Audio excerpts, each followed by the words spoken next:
বন্ধুরা, এখন চলে এসেছি কৃষ্ণনগরে ফেমাস ঘুগনির দোকান সুধীরের ঘুগনির দোকান, যেখানে আমার দুখানা পার্সেল তৈরি হচ্ছে। আর এখানে প্রচুর ভিড় লাইন দিয়ে। আর এই দেখো আমার হাতে আছে সেই পার্সেল নিয়ে, চলো এখন ভেতরে যাই। আর আস্তে আস্তে আমরা প্যাকেটটা খুলছি, এটা খাবো, টেস্টটা কীরকম আগের মতন আছে নাকি সেটা দেখবো।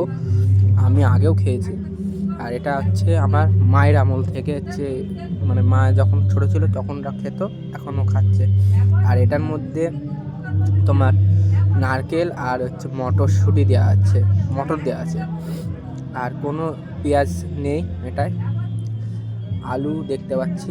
চলো এটা খাওয়া যাক, খেয়ে তোমাদের বলি কেমন লাগছে। তো এই যে সুধীর ঘুগনি, আর এটার টেস্টটা খুব ভালো, খাওয়া যাক। ভাই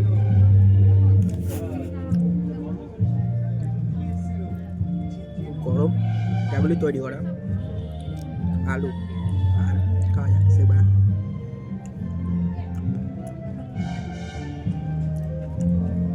এটা তো সুধীর দাদু করতো, তাই তো মা? এটা মাদের আমল থেকে তৈরি করা, এটা মারা খেতো আগে, আর এখন আমরা খাচ্ছি, এই প্রজন্মও খাচ্ছে, মানে ছেলেদের শিখেই দিয়েছে। আর খেতেও খুব টেস্ট, কিন্তু আগের মতো টেস্ট নেই মা বলছে। তো মা কাছটা খোয়া যাক।